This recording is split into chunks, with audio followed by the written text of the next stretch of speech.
such a time as this. And welcome to For Such a Time as This round table. I don't know how they talked me into this, but Vicki, I did agree that this will be the first time, but not the only time. Okay. So you and Abby will be another time. Oh no. I don't know. Wait a minute. Wait a minute. Wait a minute. Star of the show. What do you mean, oh no? What do you mean, oh no? Nobody cares. See, I tried that and y'all said no. I think that'll be very, very, very powerful. Yeah. Mm-hmm. Just say. You're our fearless leader, so No, it's you that that the people want to know I about. don't want to hear that. Go to our website, for such a time as this .today, for such a time as this .today, not .com, not .org, .today.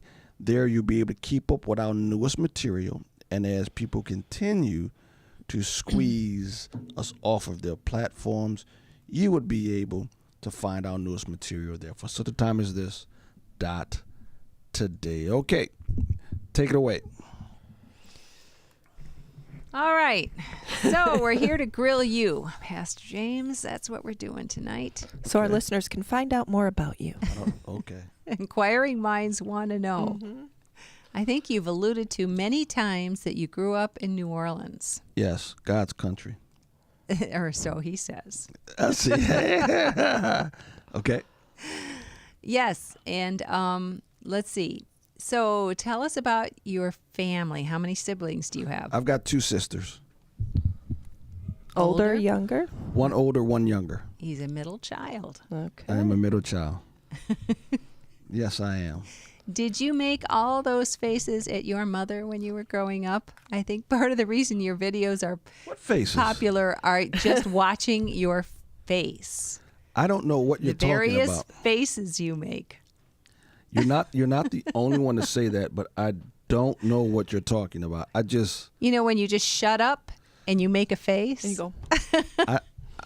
yeah, I don't know if that's on purpose, Abby. Just comes naturally. Yeah, I just react to the foolishness that I'm hearing. So I don't know. It must have been highly entertaining for your parents. I don't know. It depends on what I was getting in trouble for. So you enjoyed growing up in New Orleans? Yes, I recognized that we were spared from the curse of snow. At a young age, you recognized that. Well, no, I recognized as I got older. When I came here, I recognized it. But snow was something you saw on television. It was not, I don't think I ever experienced snow. I love the food. Up in Chicago, you have a McDonald's on every corner. You have a Burger King, Taco Bell. You didn't have that in New Orleans. I think we had maybe one or two McDonald's in the entire east of New Orleans. I think you had one Burger King, and that came late. You didn't have it because what you had was at gas stations and different mom and pop stores. You for $5.99 you can get a big po' boy, French fries, and a drink. And a big po' boy, whether it was shrimp or catfish or ham and cheese was one of my favorite ones. McDonald's couldn't compete with that. They just couldn't compete with that. Always on French bread? When I was growing up, yeah. I always think that's so hard to chew. French bread? Uh-huh. No, you're getting the wrong French bread though. Okay. Because it's nice and soft, and you can go through it. No, Oh, yeah, okay. McDonald's could not compete with that. They couldn't. Well, you may not have had McDonald's, but I know something you did have. What? Mosquitoes. Yeah. Just Yeah. a few. Yeah. Well, how you know that? Because you just told me about when you were a kid, you'd be out playing. And then In New Orleans, growing up, you know how mothers tell their kids you got to be inside. yeah. Blah blah blah. They didn't have to do that with us. because as soon as the sun was starting to dip over the horizon, the mosquitoes would come out and you would be running for the door. Literally, we would be playing football wow. and basketball. And no, man, I caught it. No, I didn't. Oh, mosquito. Oh, we start running for the door. We start running for it because mosquitoes were relentless. When they came out in force. It was like a swarm. Oh, Wow. wow. And you would run as you go inside. It's go. So, yeah, in the summertime, the parents didn't have to tell you to come in. You The came in. mosquitoes told you to The go. mosquitoes told Yeah. you to come Wow. in. So, yeah, mosquitoes were terrible. And I think it got better as time went on, but because we moved into a new subdivision, and there was still a lot of swampland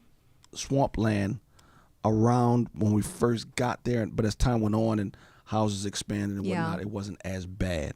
But it was still bad. Yeah, mosquitoes were a real deal down there. They would get you. They'll get you. Yeah. Now, you went to a Catholic high school. I went to Catholic high school, St. Augustine High School. Yep. And so, because, as opposed to the public schools? Several factors. One, the Catholic schools were better, and then two, I had a music scholarship, and at that point, I wanted to be a music producer. Mm-hmm. Foolish. Did you play instruments? My instrument was the trumpet. Okay. And so I played marching band and concert band. It's a year-round thing. It's year-round. It's a year-round thing in New Orleans. Music is real big, huge in New Orleans. And so I went there, and then they had a pretty good music program. Yeah, it's an all-boy Catholic high school. Okay. They failed to turn you into a Catholic. No way. They did not turn me to a Catholic. Did they turn anybody into a Catholic? I don't know. You know, Catholics, again, this is what, the 80s? Catholics, they didn't have to in New Orleans. Remember, the Protestants were the minority Well, sure, yeah. in New Orleans and Louisiana. Because you don't have counties, you have parishes. We got parishes. I didn't know what a county was until I moved north. Mm. And so I was talking to people, I said, what's a county? What Prince George's County? What is a county? And they started explaining. I was like, oh, you mean a parish? And they were like, you're not in Louisiana anymore, James. Everywhere else is called a county. You're like, oh, okay, I didn't know that. So yeah, New Orleans is in Orleans Parish. And so yeah, everything is you don't, Catholics are the vast majority. Not to say you don't have Baptist churches, you do, but it's Catholic. It's a Catholic state. So most of the Well, it kids you was. went to school with then were Catholic, or? In my neighborhood, 1, 2, 3, maybe out of 20 friends of mine, maybe 4 or 5 of us were not Catholic. Most were. Mm. Most were. Oh, okay. Most were Catholic. Yeah. Now you coach football now at a Catholic high school, but you did not play football No, in high school. That's what I'm saying. It's a long story. I played football when I was younger, but when I got to the high school, I wanted to go into music. Mm-hmm. So and this was and again, music. It's hard to explain to people who weren't there. When people go to football games, they go to football games for halftime, and then after halftime, people leave. Oh, really? Yeah. Oh, interesting. Huh. Yeah, a lot of games. Now, again, if it's a good game, you would stay, but a lot of times we would play a rival public school, and the score would be 42-0 at halftime. Oh. And then they, people, at the game, they'd be downstairs, the students and stuff downstairs and mingling, whatever. But at halftime, everybody comes up and watch the performances between the bands. And then afterwards, you would Oh. leave. You see, so Interesting. you're talking about a place with Mardi Gras music and jazz and yeah, it's just a different culture. It's a different culture. It's a different Yeah. culture. Yeah. I just Yeah. assumed you played football in high school. So No, I'm learning I something should new have. tonight. I should have. I really should have. Oh, okay. And I was bigger. But anyway, yeah. I should have. Well, you went to college at Howard University, and how did you choose Howard? Did you have to fly? You probably just drove there, right? New Orleans to D.C.? My sister went to Howard. Oh. So we drove up there, and they dropped her off. We drove her up in the van, and this boo-boo, and checked her in, and da-da-da. To me, I got a plane ticket. Good luck, son. That was it. But on the other end was my sister who picked me up and whatnot. I also had an uncle that lived in Arlington, Virginia. So he would be where we would go to Thanksgiving and anything we needed. He was my mother comes from a family of 9. My Uncle Frank is the oldest boy, and she's 8 out of 9. So he was significantly older than her. Mm. She must have been 2 or 3 when he left home. Mm. And so I think my Uncle Frank is technically her godfather. Yeah, they do that. So it was, it was that. They knew that she was on the other end. Yeah, my sister was on the other end. Yeah. So it's a 22-hour drive. Oh, holy cow! Wow, it's like 1,200 That's miles. farther than I would have thought. 12. It's more than that. Maybe a 20-hour drive. Maybe a 19-hour. Because it's about 12 from here. From Chicago to D.C. is about 12 hours. Yeah, but we're further south. You're way south. Yeah, way south. It's 1,200 miles. So what is it, 18 hours? Well, yeah, my parents, they stop here and there. It's like 20 hours. Me, well, we ain't going to see how long, You don't stop and you're driving. Yeah, you're driving 80 plus miles an hour. So it's like 17, 18, 19 hours. That's a long drive. Yeah. Yep. So your sister, when you were a freshman in college, what year was your sister? My sister and I graduated the same year. She graduated from college. I graduated from high school. Oh, but She's she was 4 years still older. But she was still there when she lived there. She lived there. Okay. Matter of fact, by the time I graduated Howard and left, she was still there because she had gotten married and bought a house and made a life there. Okay. So what did you major in college? I was when I first got there, Howard did not have a biology program. So as a freshman, I was a chemistry major. Ooh. And then my sophomore year, because they had zoology and botany, I was like, I don't want to do either one of those. Mm-hmm. So my sophomore year, they actually created a biology program. So then I switched over. I already had my chemistries and whatnot. I already had the math for chemistry. So actually, I switched to biology, and I graduated with a biology degree with a minor in math because I had gone all up to Cal 3. You had to do that as a chemistry major. Yikes. So what was your plan? What did you want to do? I was pre-med. This is pre-med. Right. Biology was pre-med. My mother was a nurse practitioner for many, many years. So yeah, I was a pre-med major. Okay.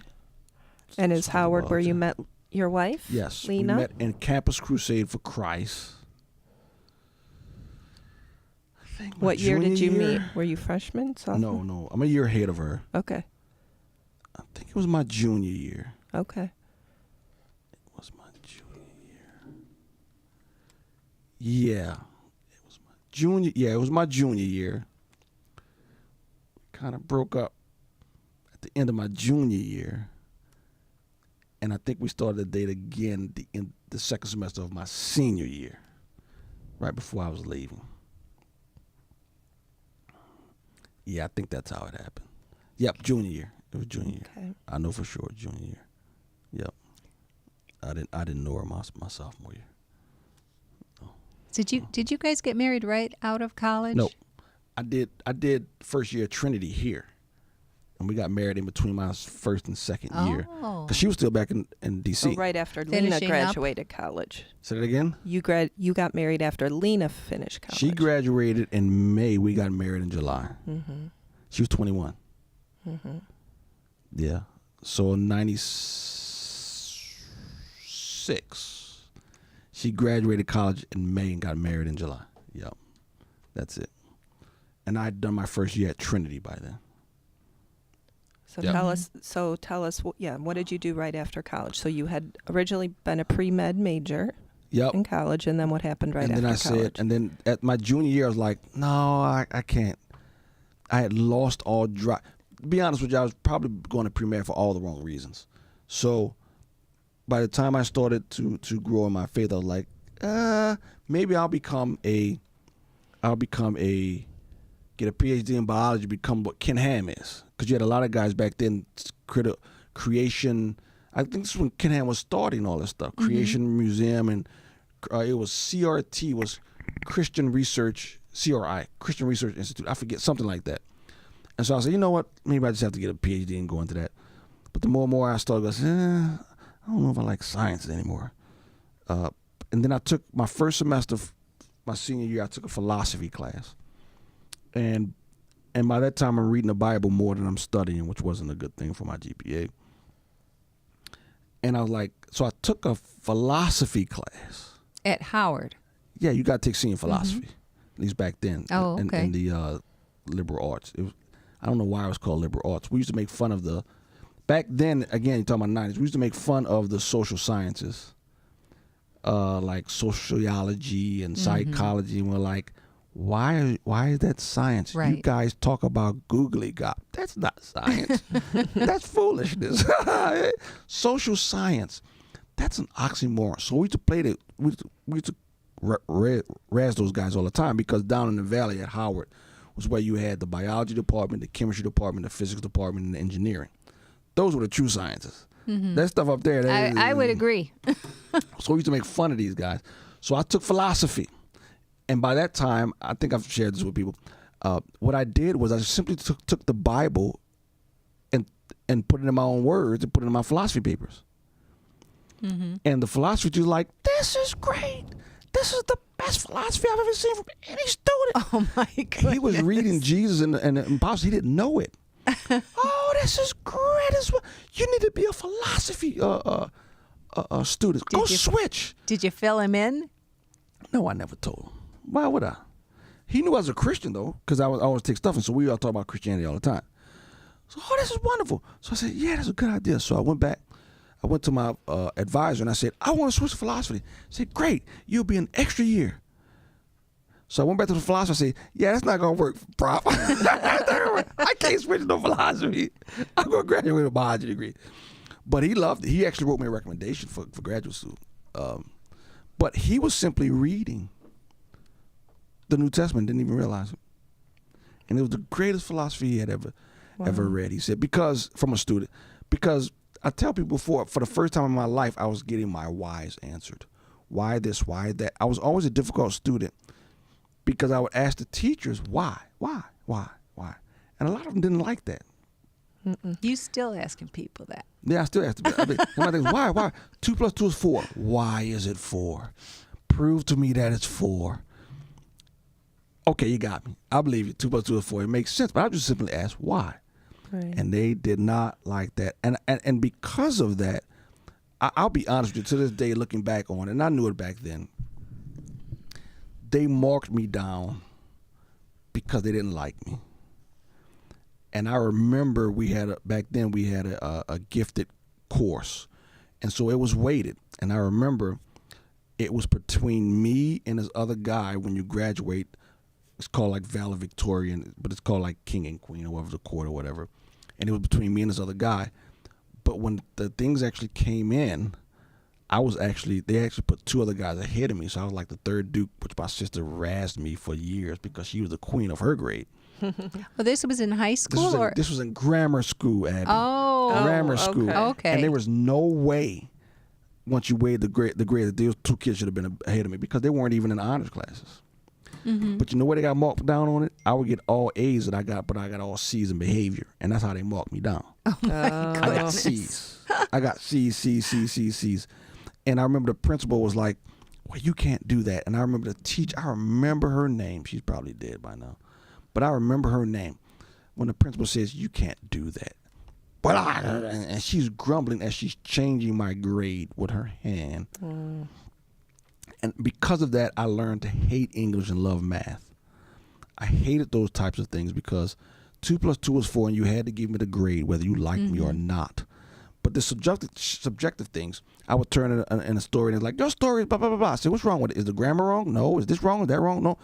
You don't like the story, but I like it. I don't know what's wrong with it. They didn't like that. They didn't like that. Yeah. And I was like, I like the story. I mean, is the thought coherent? I mean, you can understand what I'm saying. Yeah, I can understand what you're saying. I just don't like it. Well, I like it. They really didn't like that. So I learned to love the sciences instead of the English, because it was just too subjective to me. Right. So when I start reading the scriptures my sophomore, junior year, the whys were finally getting answered. Because, I mean, even then I'm thinking, why do I do this? Why did she do that? Why does he do that? Why that? And a lot of things when it came to human nature, there was this big conundrum. If everybody knows this is wrong, then why do they keep doing it? It would be things like that. Why do I do this? And so now I'm a sophomore in college, and I'm finally getting my whys answered. Oh, that's why I do it. Oh, that's why. And then the world just made a whole lot more sense to me. So this was in college you That was in started reading the college. Bible, sophomore year of college. Well, I mean, reading the Bible in earnest, yes. In earnest. In earnest. I mean, I knew. So that what? Yeah, some of the what had scriptures happened? were- Oh goodness. What was your faith like up until that point in your reading? I would curse people out while I was witnessing to them. Oh dear. I was like, you really believe in evolution? You got to be the dumbest MFer I know. Oh.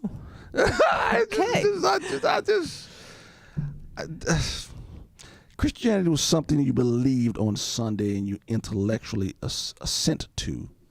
So But you grew up being I told grew up this in is the Baptist church. I got baptized when I was 13 or 14. I can't remember, 12 or 13. And I remember after I'm start walking, I went to my disciple. I said, should I get baptized again? And he was like, no, I don't think you should. I mean, you've always been a Christian. No. He's like, he says, in my opinion, I don't think you need to get baptized. Because here's the thing. I can honestly say I grew up in such a terrible church growing up. I really thought Christianity was agreeing to the things of Christ, which I did. I agreed.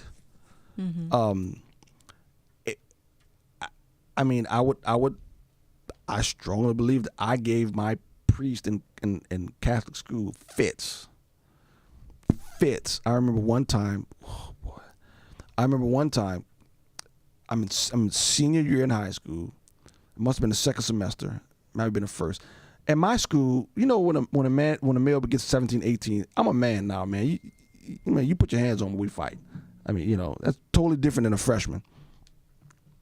And so at that point, I'm reading, his name was Brother Fox, and I'm saying, wait a minute, what did you say? Jesus didn't have any brothers. What? What are y'all talking about? Yes, he only had disciples, and Mary remained unmarried her whole life. I said, no, she didn't. I don't know where y'all get that from. That's wrong. And so I remember I went home. I didn't know the Bible at the time. I went home. I said, Dad, so I went back the next day. I said, look, Matthew said his brothers, Jose, you know, all his brothers, and da-da-da-da. Well, sometimes in the Bible, when it says his brothers, they mean his disciples. I said, nope, because 2 verses later, then he names disciples. So he says, brothers, disciples, 2 distinct people. Well, it's interchangeable. And so those brothers are really his disciples. I was like, no, they're not. Are you kidding me? Nope, that's the way it is. So I turned to my friends. I said, guys, you believe that? Well, Pitt, he went to school for this. School schmoog. You can read, can't you? Read it. Well, Pitt, he's a holy father. He's a holy brother. And you can't read? And I was like, oh my goodness. I can picture this, can't you, Abby? I can 17 picture years it. old. And I'm like, laughing. are you joking? And it was like, man, he went to school. I was like, so anything he says, you guys will believe.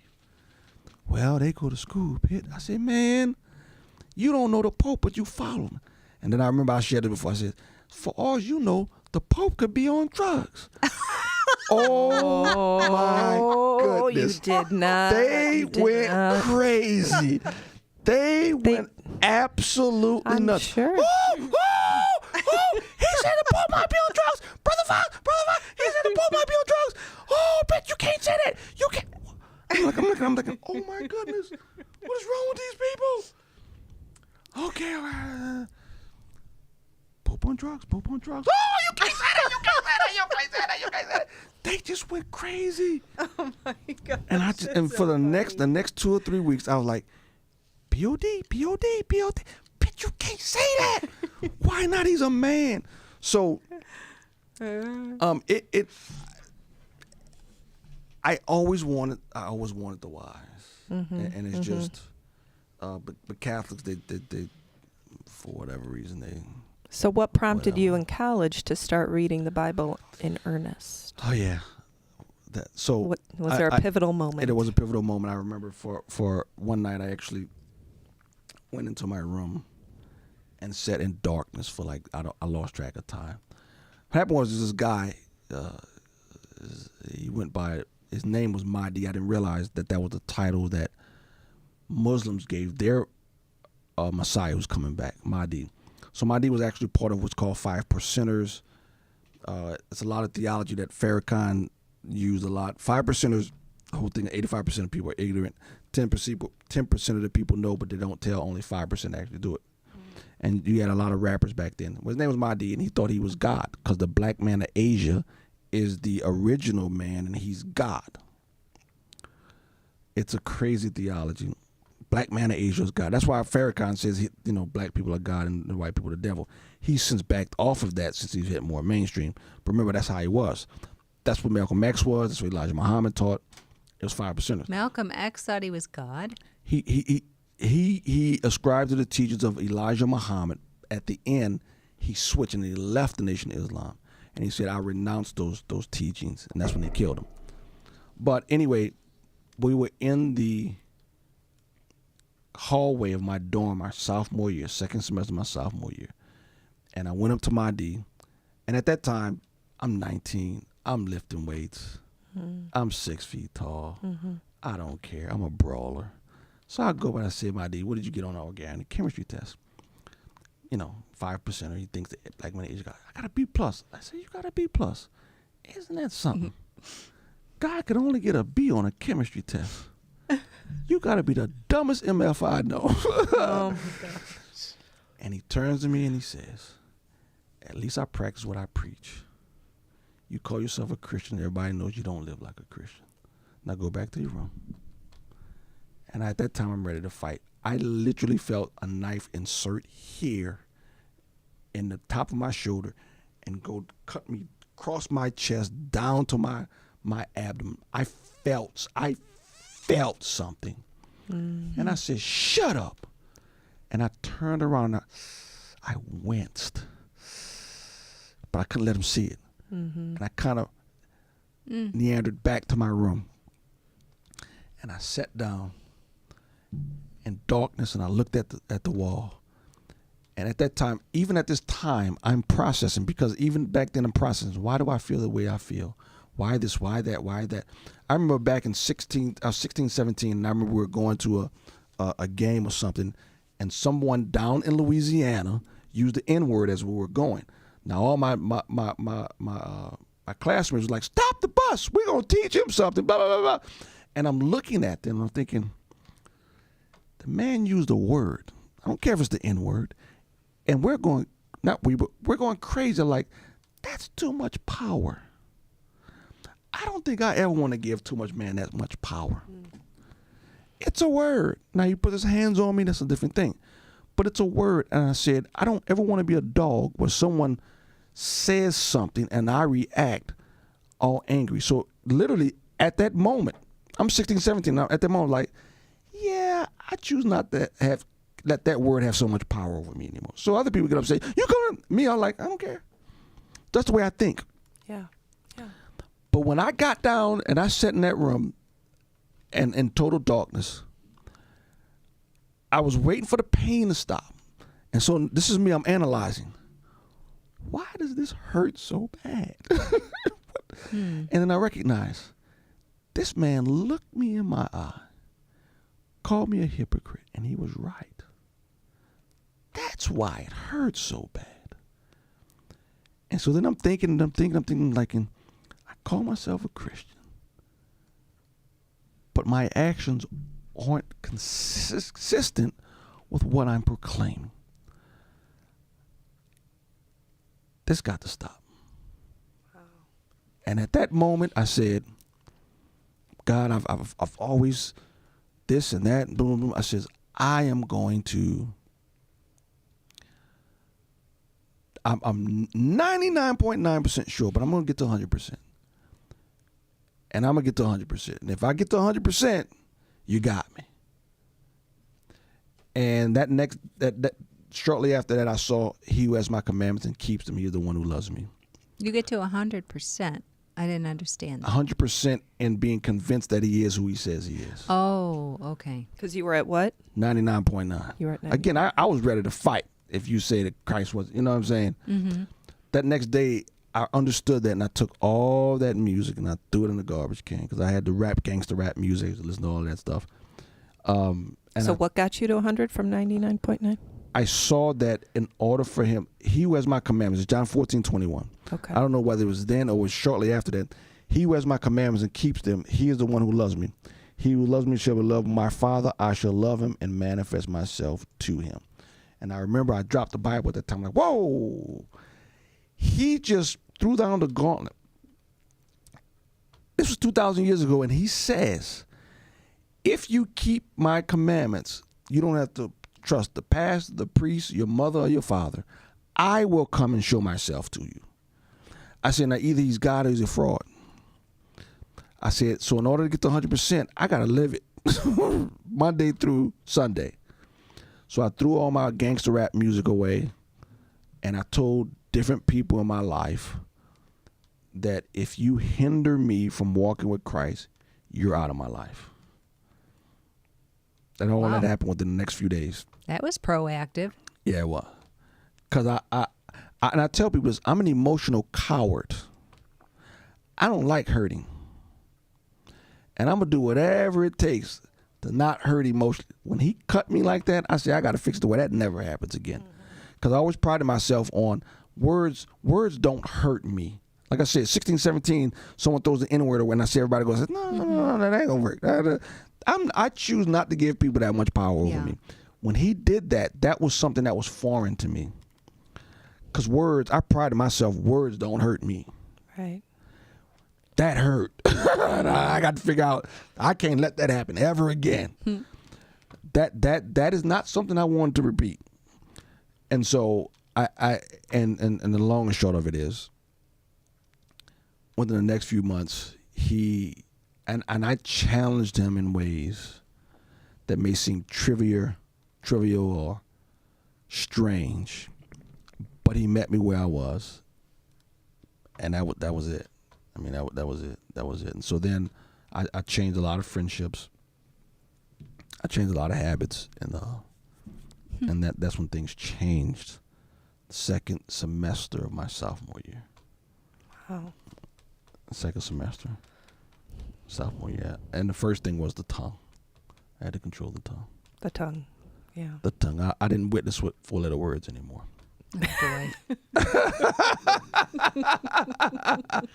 boy. Yeah, I couldn't do that anymore. That is a pivotal moment. I had to change that. That was a great story. I had to change that. Yeah. What's else on But this you list? had walked down. You had professed faith at what, 13? 13, 14. And I told you, because I went to such a terrible church. I told and it was terrible because why? I used to wake up to fist fights on Sunday morning. Mm-hmm. Yeah. And that was the elders, wasn't it? No. Well, you said that one. The dude wanted to become an assistant pastor. Mm-hmm. And he and that woman, I won't say their names, he and the woman used to come to church with their 9 kids.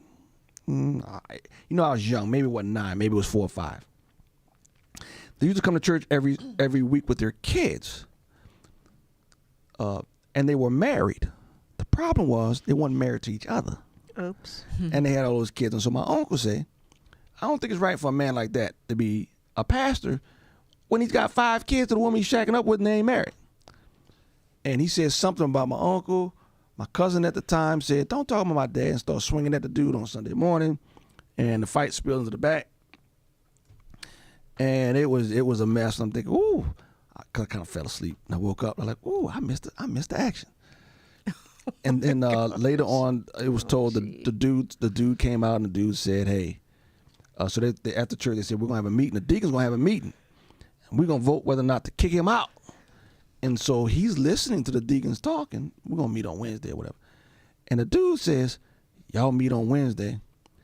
I'm going to bring my gun and turn this church out. That's what I was thinking. I just got the story wrong. Y'all ain't going to have no meeting. And one of the deacons said, you can come on. You ain't the only one that got a gun. Come on. Yeah, that deacon was my dad. So Wow.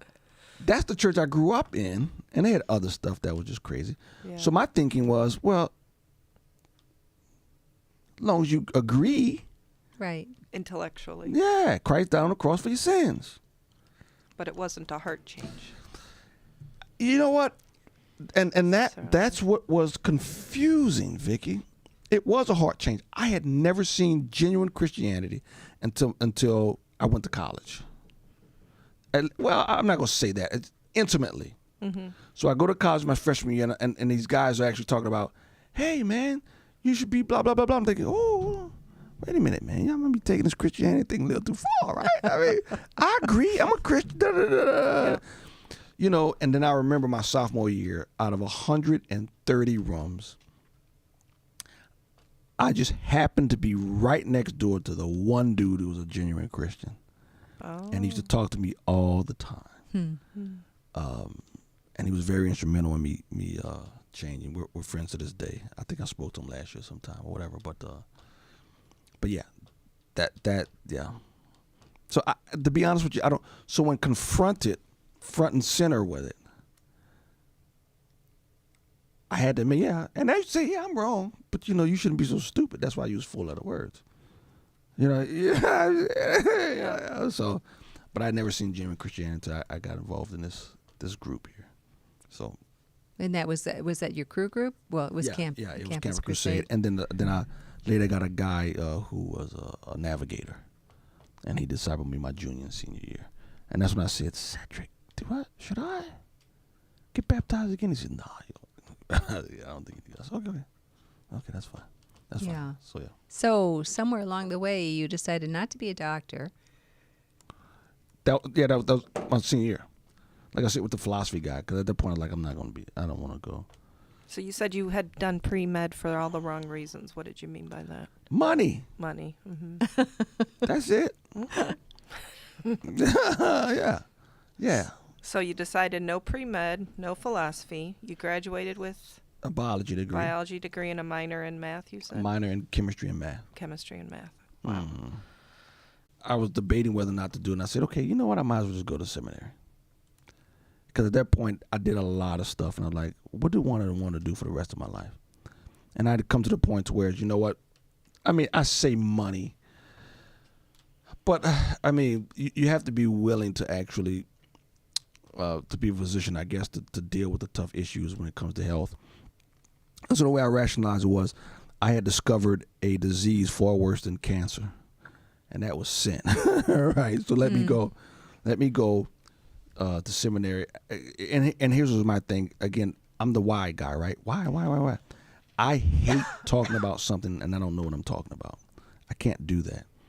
So here I am talking and witnessing in my junior and senior year in college, and I wanted to get to a point to where I was comfortable. I can go into any crowd and be at a certain level where I could be comfortable with what I was talking about. Mm-hmm.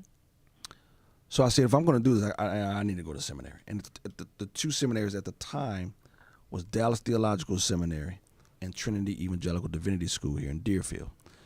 For those who are listening, I would not recommend Trinity now. They've gone fully woke. But back then, they were one of the top two seminaries. And I spoke to my guy navigators, and he was like, yeah, those are the ones. Those are the 2 top ones. So I looked at those 2, and then I saw internet that at Dallas Theological Seminary you had to wear a tie every Oh. day. And I said, the last time I'm wearing a tie was in high school, because in high school I had to wear a tie every day at a Catholic high school. I mean, I can't tell you how many times I'm running to class because we had corporal punishment back then. I can't tell you how many times I'm running to class as I'm doing a tie. I could do a tie in my sleep on a dead run. Running to class, putting that time on, like, no more ties for me. I'm going to Trinity. So that was the tipping point.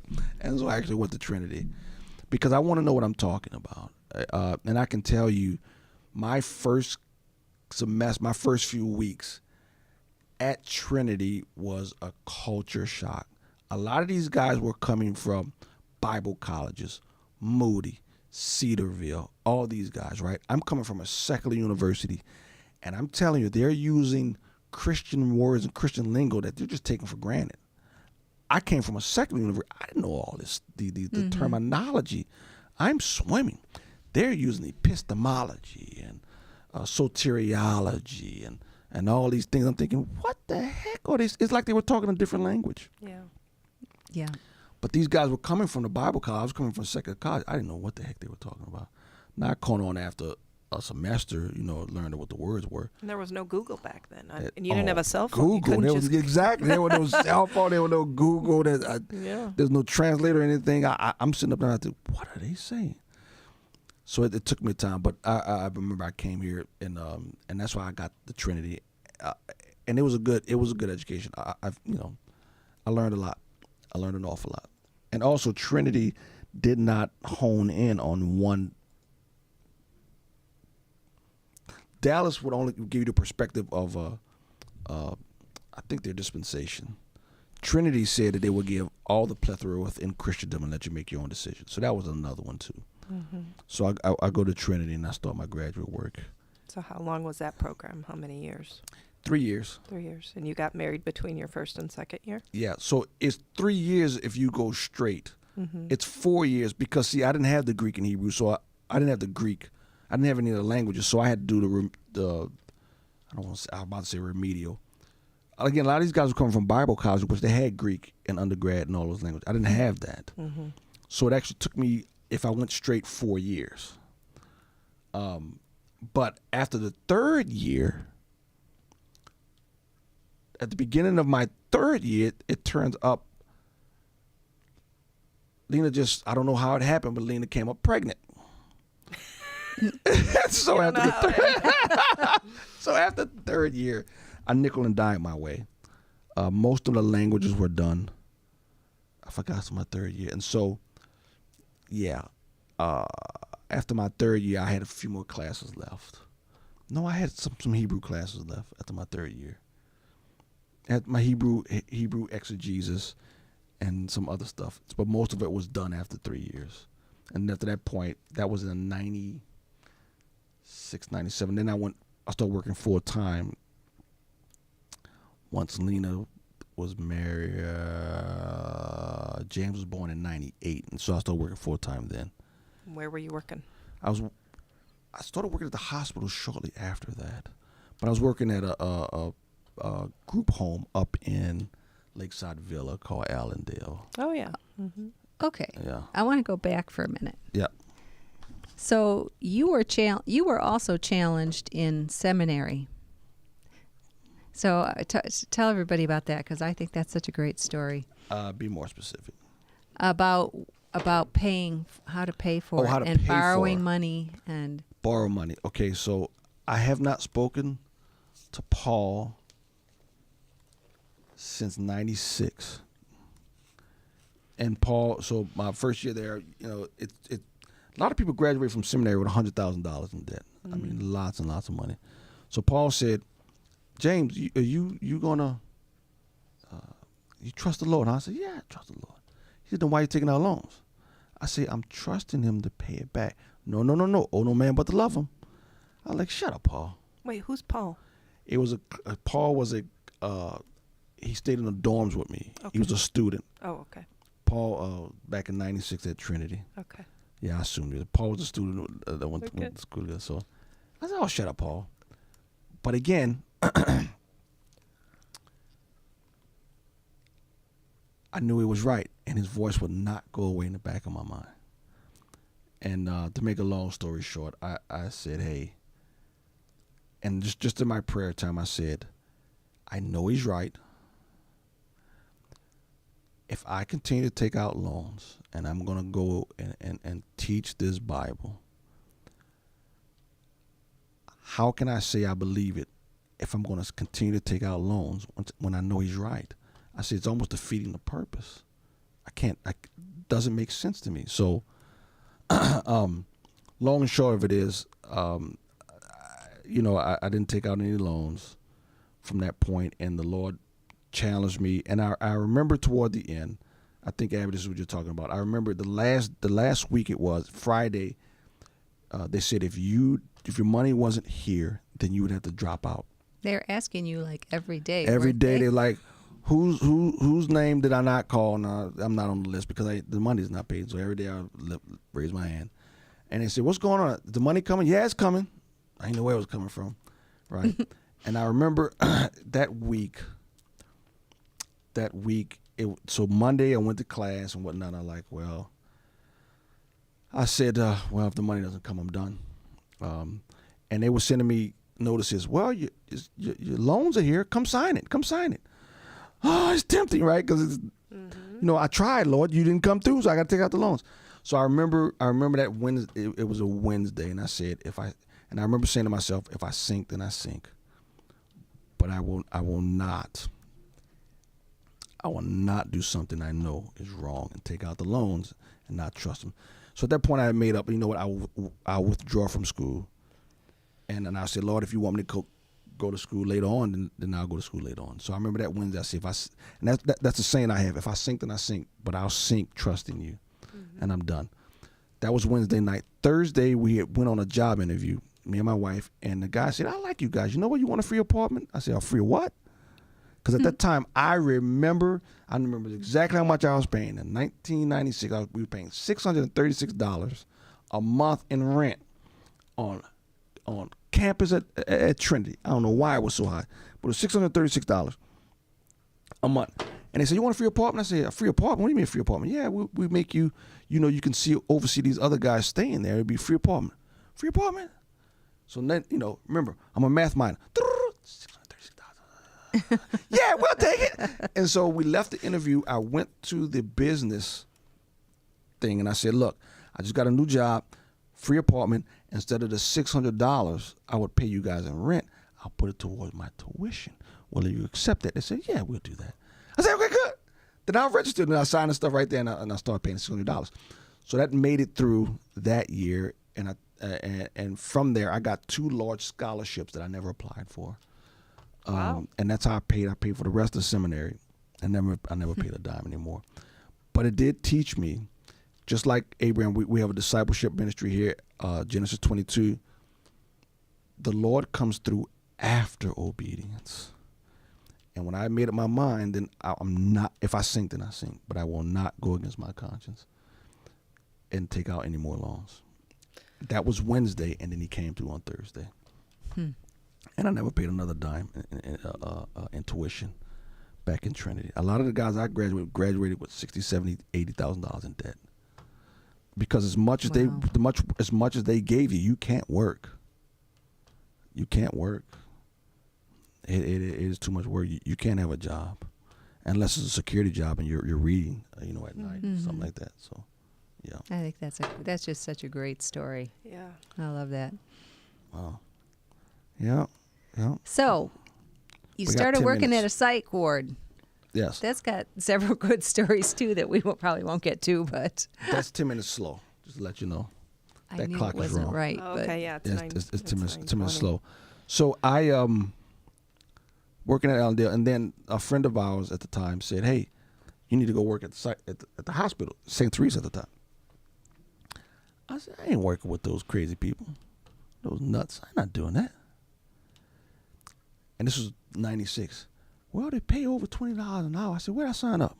Where I'll go rest with the crazy people for that much money. Where is that? So I go there, and I mean, I didn't know anything about psychiatric unit or whatever, but because of my degree, I was going and they counted as a social degree.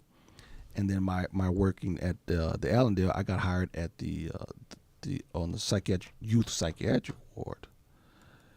And they had a joke there. They told me, I didn't say it. The joke was on a psychiatric unit, how do you know the difference between the patient and staff? The staff got keys. That's the difference between them, right? And there's some truth to that. But I had never done it, and I can count on my one hand, how many times I think the Lord has actually spoken to me, in my subconscious or whatever you want to call it. It's and this was one of them, because I was working 40, 50 hours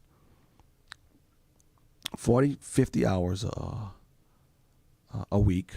I think Josiah was just born. So you're done. This is after Trinity. You're done with Trinity. Well, Trinity's another story. I had one class left. Trinity said, "No, you've got two." I said, "No, I've got one." And they said, "No, the one class you took for audit." I said, "Why would I audit a senior preaching class when I needed to graduate? I ain't audit that class." Yes, you did. So I called Trinity for 2 or 3 years, and the dude never called me back. So I called the secretary for the third year, and I said, "He never called me back." She's like, "He never called you back?" I was like, "No," because she remembered me. She said, "Okay, I'll call you back." She called me back an hour. She says, "Mr. Pittman, they said that because there was no activity on your account, you audited." And I said, "Thank you very much." And she knew what she was telling me. Even when you audit a class, you pay for it. So to tell me because there was no activity, which means I didn't pay for anything, that was proof that I audited, she knew it was a blatant lie. And so at that point, I told Trinity what they could do with their degree. You can shove it. I don't want it. That was in 2000. Is that why you didn't go to try to find a work as a pastor right away? Oh, I was working in the church by then. They didn't care. I was working for the local Baptist Association or whatever. But at the same time, you were working for the Baptist Association, and you were working in the psych. Yeah, on the weekends and stuff. Yeah, I was there. That's a lot of hours. I was working at the church we were at. Yeah, I think the reason why I moved to Wheeling because I was at 25. I took on a position as a pastor of a church plant at 25 in 2000. That's how I moved to this area. Okay. So I was already working with the local Baptist Association. Right. So I told Trinity they can keep the degree. So right around 2006, my mother called me. "James, you're one class away from a master's. I'll pay for it." I said, "Mom, I still got money in my account from the scholarships. It's not about money. It's about principle. You're going to forego a master's because of principles?" I said, "Okay, fine, I'll do it." And so I took a missions class, and then I took the senior homiletic class, and then I finished. I actually finished in 2007. That's when my degree actually came through. That's when you came here, or you came here in 2006. Shortly around there, I finished in 2007. I finished technically in 2007, but there was like 6 years I didn't take nothing because I told Trinity you can have your degree. And so when I went up there, so now I'm at 2006, 2005, 2006. I called them. I said, "Look, I will take your little stupid classes," and I let them know why I didn't do it because of blah blah blah blah blah. And they were like, "I'm so sorry to hear that." So then. When I finished the degree, they said, "You know what? Because it's been so long, you started under the 95, 96 syllabus. It's 2006. There's some added classes that you got to take." And one of them was, and I should have known by this, I didn't realize this, it was it was some equity class. Oh my gosh. Back then, it was like some sort of African American diversity, a diversity class. You need to take that class because now you're going to graduate on 2006, 2007. I said, "You know what? You can keep your stinking degree. Either I graduate under the 95, 96 school thing, or you can keep your stupid degree." "Let me see what I can do." I said, "Yeah, tell them I ain't doing it." I said, "I'm going to let everybody know too what you did. Da da da da." She called back half an hour.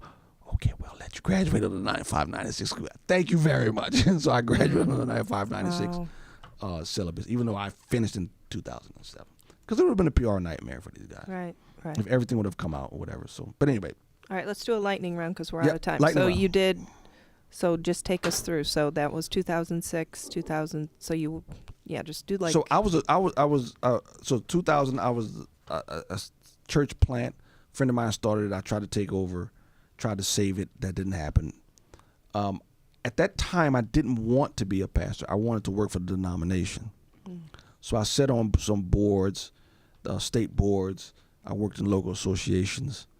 And I remember a friend of mine, I said, working with church plant. I said, why are you working with church plant? And he told me this, and I disagreed with him at the time, but I agree with him now. He said, the reason why, because I wanted to go into church and train them how to do church better. And I said, Robert, why are you starting church plants? Why aren't you doing what I'm doing? And I remember he said this, and I vehemently disagreed with him then, but I vehemently agree with him now. He says, James, I've learned sometimes it's easier to give birth than it is to resurrect the dead. And he was right. Every time you would go to a church and try to show them how to do things better, they were so resistant. They don't like change. And a church, I've learned and I've seen churches would rather die. They would rather close the doors than to change. And so I said, this is corrupt. I'm going to the state and city associations. What did I find out? They're the exact same way. They would rather close their doors. And by the time the CMBA, Chicago Metro Baptist Association, was not on talking terms with the IBSA, they had an internal feud. And here you have church organizations not talking to each other. So at that point, I said, you know what? They're corrupt too. Let me just find a little church, put my head down and work. And that's how I became pastor here. There's some other steps too. So. Okay. Yeah. But for the longest, I didn't want to be a pastor. I wanted to work for the association. I didn't Well, know that. Yeah. Well, we're glad you changed your mind. Yeah. We sure are. Yep. What else? Favorite book of the Bible? I can't. Okay. Favorite verse? I can say some of the most influential verses. Okay, Mark okay. 8:38. He was ashamed of me and my words in the sinful, adulterous generation. I, the Son of Man, should be ashamed of you when I come into glory with my holy angels. Mark 8:38. That actually fashioned my ministry. I'm afraid to be afraid. What else? How long does it take you to write a sermon typically? It depends. Okay. Typically, What's the range? I lose track of time. Yeah. See, it's days. Yeah. So Tuesday is when I pick out the pericope. Wednesday is when I do. You pick out the what? Oh, see, that's one of the words to use. When you pick out the passage you're going to preach on. Wednesday is language day. I actually read through the original language of that text. Thursday, it's more of Thursday is a commentary day. So you consult the original language commentaries. Friday is you fashion it, and Saturday is how do you present it in words. Wow. Oh, I And had so no it idea that. it depends on the text. Historical, you're going to spend a lot more words in background and history, like in 2 Chronicles, whereas in the New Testament you'll spend more in language and technical language, not necessarily the culture, because the culture that Christ and them lived in underneath Rome is a lot more akin to us. Most people don't realize is our culture is from the Greek and Greco-Roman culture, to whereas the Hebrew is not. And so it depends on what the text is coming from, where you spend the emphasis. But I don't know, 2 or 3 hours per day, 4 hours. Yeah. It depends. Depends. Sometimes I can't get to it, and I got to do an abbreviated. I don't know. It depends. So All right. it depends. So that it. Yeah. Well, I'm the first one. It's 9:30. I'm the we first covered one. a lot of ground there. Yeah, we did. We got to figure out who's First and next. last. What? No, you can't do that. No, All no, right. we can't do that. Well, thanks everybody for joining us. Thank you, Pastor James. Yes. That was Yes. fascinating. I learned Really? a lot. There's some good Good stories stuff in there. All right. Well, thank you all for being here. This is not the last time we're going to do a testimony on Wednesday. Trust me. But thank you very much, and see you next time. Bye bye. Bye. Good night.